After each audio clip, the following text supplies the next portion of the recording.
প্রতি বছর 14 ফেব্রুয়ারি এলেই চারপাশ লাল রঙে রঙিন হয়ে ওঠে। এই দিন একজন মানুষ আরেকজনের প্রতি তার ভালোবাসা প্রকাশ করতে ভালোবাসার বার্তা সহ কার্ড, ফুল বা চকোলেট পাঠিয়ে ভ্যালেন্টাইন্স ডে সেলিব্রেট করে থাকেন। কিন্তু প্রশ্ন হলো, ভালোবাসা দিবস বা ভ্যালেন্টাইন্স ডে আসলে কি, আর কিভাবে এবার শুরু হলো এই দিনটির উদযাপন?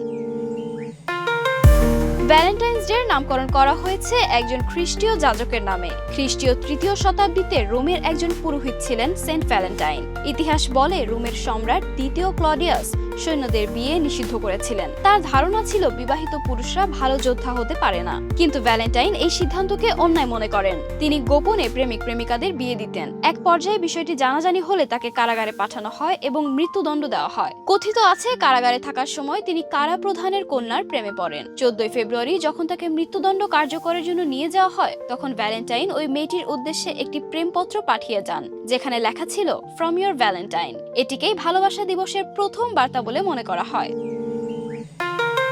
তবে ভ্যালেন্টাইন্স ডে শিকড় আরো গভীরে। প্রথম ভ্যালেন্টাইন্স ডে ছিল 496 সালে। প্রাচীন রোমে ফেব্রুয়ারির মাঝামাঝি সময়ে বসন্ত বরণ উপলক্ষে লুপারকালিয়া নামে একটি উৎসব হতো। উদযাপনের অংশ হিসেবে ছেলেরা একটি বাক্স থেকে মেয়েদের নাম লেখা চিরকুট তোলেন। যে ছেলের হাতে যে মেয়ের নাম উঠত, তারা দুজন ওই উৎসব চলাকালীন সময়ে বয়ফ্রেন্ড গার্লফ্রেন্ড থাকতেন বলে মনে করা হয়। অনেক সময় ওই জুটি বিয়েও সেরে ফেলতেন। পরবর্তীতে খ্রিস্টান গির্জা এই উৎসবকে ভ্যালেন্টাইন্স রীতির সঙ্গে যুক্ত করে। এভাবেই ধীরে ধীরে ভালোবাসা প্রকাশের প্রতীক হয়ে ওঠে লাল রং, হৃদয় চিহ্ন আর কিউপিড।